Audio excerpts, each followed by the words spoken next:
Hey yo, what's good YouTube? Car Fight King here. AQUA Life Baby. Spider-Man got that assist. Alright, so, me and Spider-Man were just chilling, and he was like, hey yo bro, I was like, what's up? You should make a deck profile on your Aquaforce, son. I was like, why? I only made a small change. He was like, son, your Aquaforce, your bread and butter, the cream of the crop, they went undefeated, and they got first place at the last tournament. I was like, true. Not only that, but you slapped that whole Minerva out of top 8 and told her to go back and get your prize support, son. I was like, true. So, I was like, alright, let's get this deck quality. I got a day off of work. Let's get into it. Alright, so, I did do that. I only made really a small change to the deck, really in just the trigger lineup, but that really had the biggest influence. You know, it's amazing how a small change can have the biggest influence on your play style and your decision making and things like that. So, I'm going to go ahead and get right into the deck profile. Hey, Spider-Man, what's the first thing we got on the list, bruh? Alright, so first thing we got is Officer Cadet Eric, grade 3 surgeon. He was inaccurate, actually. He was really inaccurate on Monday. He was like Tony Romo in the fourth quarter inaccurate. But, you know, it's better to have it not needed than need not have it. But I only found a card once or twice. 4 heals, didn't change. Alright, but I did change the trigger lineup up here. I went down to 4 draw and 8 crit. The reason for that is because I was talking with my good friend, another Aquaforce player. He was like, I changed the deck up because the draw triggers was great, and I still love that build. But he was like, you want to change the way you rush and end games a lot faster. You don't want to go too deep into late game. And I was like, you know what, that is true. So he was like, so we were talking about it, and the extra crits really helped. I hit these two, which are the new crits, which would have been draw triggers.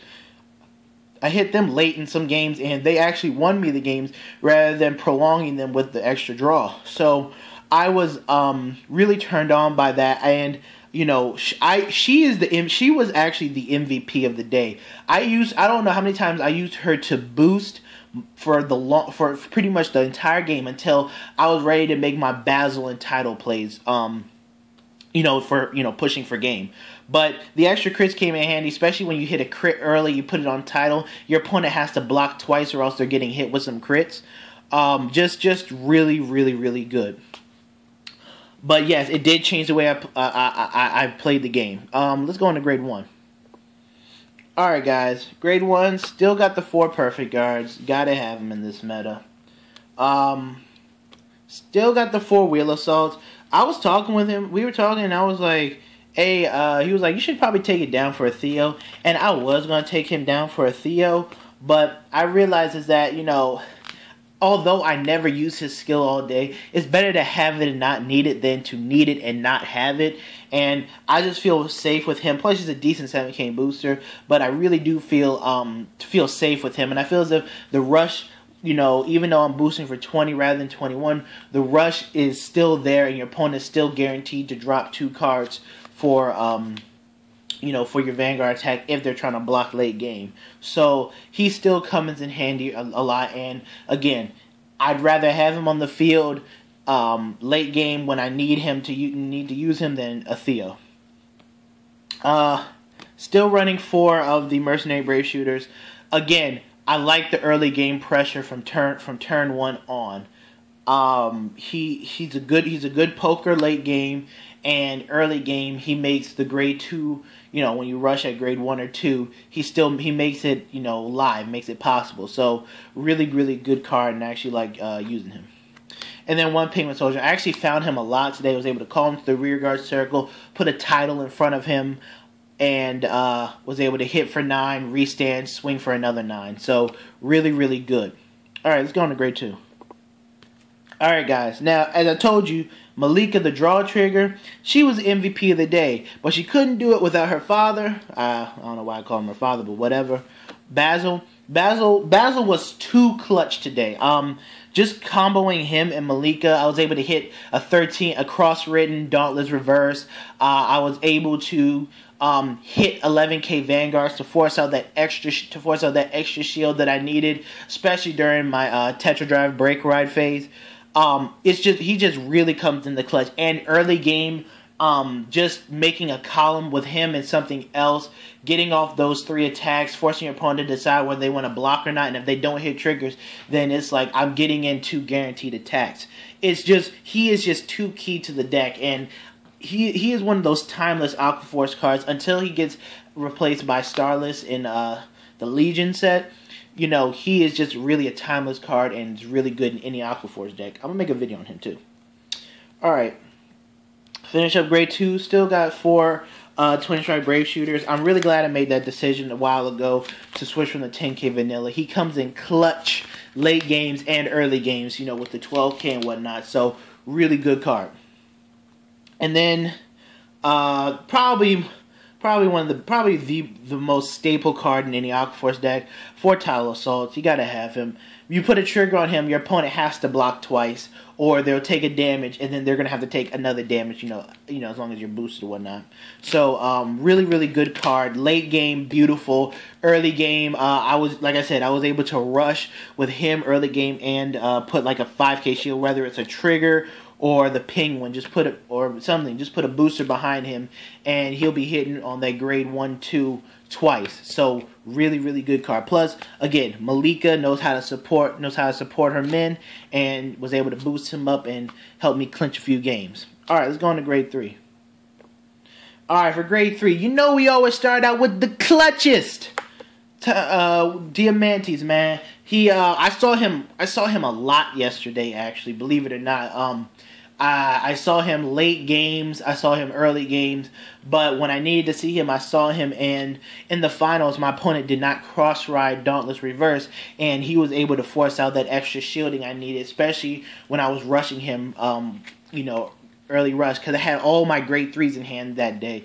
So, really, really good card. I always run 1 or 2 in my deck. I just don't feel comfortable playing Aqua Force without him in. Alright, rest of grade 3s, we got my main man, Transcore. Make them drop them hands, drop it like it's hot. You know, really, really good card. My favorite break ride of all time. You know, if you don't know his effect, you have to, when you break ride, your opponent has to discard a card or else they can't block it, and they get hit with an extra crit. So, he's just too good of a card. And then you have pretty much this. They're both probably the best break ride combo in the game. To me, I think one of the best. Tetra Drive, our Restander, Counterblast 2, drop 2, and then restand him. But the only thing is that if you heal on your 4th damage and you're at 4 damage with his first attack, then you won't be able to get his limit break off. So it's pretty much a wasted break ride turn. But nonetheless, it's still a good card. Even by himself, he still commands your opponent to drop them hands. So really, really good. Alright guys, I'm just going to get into my matchups a little quickly here, and then I'm going to get out. Alright y'all, so first I'm going to start off with the MVP. My draw trigger Malika. She's the MVP of the day. Saw her a lot. Was able to boost with her early game, late game, able to push her into the soul, and you know support these 2 guys, even him once. So really, really, really good card. Pretty much saved the game in a lot of games for me. All right, so for round one, I played against my good friend Black Sea playing Great Natures. Both games I was able to rush effectively with Basil and Tidal and calling, you know, draw triggers and triggers out to boost. And I was able to build up advantage to put him at a disadvantage both games. So I got that one. Round 2 played against MLB. Haven't played that in a long time. He was a newer player, and again, I was able to rush effectively and build up an advantage on him both games. And then round 3, I played against Ganslat Zenith, a local Virginia player, really good. I was able. He was great lock game 2 and game 1. The break right turn really hurt his hand and put me at a good advantage. So I was able to win the game off of that. But great again, game 2 he was great stuck. And then round 4 I played against the one probably everybody knows, Domino Paris 21. Played against his Dauntless Reverse deck. It was pretty. We were both undefeated at that point. And we just, played it out because, it was whatever game. So, we played it out.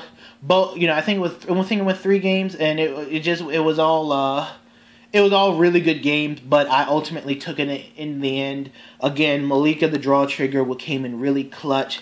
Being able to hit with these guys here with her, just came in handy. And the break right turn, as always, is is probably my biggest power play of the game. So really, really good. And then in top 8, as I told y'all, I slapped that whole Minerva, and I told her to go get my prize support. Top 4, first game played against Minerva. I 2-0'd that Minerva. Game 1 was a pretty good game. He was able to break right and everything, but I pushed him to 4 damage. That was my goal of the day. Push to 4 damage as fast as you can. And that's what I did. I pushed him to 4 as fast as I can.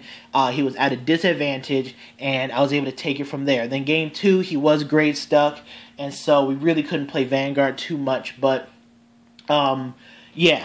So then in the finals, played against Donald Paris again, and it went 3 games. Game 1, I got it. Game 2, he was grade stuck, but came back and beat me. He double crit me, and then came back with some really smart plays and beat me. And then game 3, I was grade stuck at 0, and then I actually came back and won that game because I was like, I need to rush him. I blocked effectively, took out some key rear guards, and was able to get off my break ride successfully and, just rush him down. Like I said, in that game, I saw Diamantes when I needed to see him, and he was not cross-ridden. So, I was able to end that grind game that he was going for with Don't Reverse and ultimately pick up the win in the finals. So, yes, I did go undefeated. Really proud of my deck. This is probably the last profile of the deck I'll do because I'm going off to college soon. So, really proud of it. And, yeah, it's been the Card Fight King. AQUA Life Baby. Got some more stuff coming at you. And I'm out.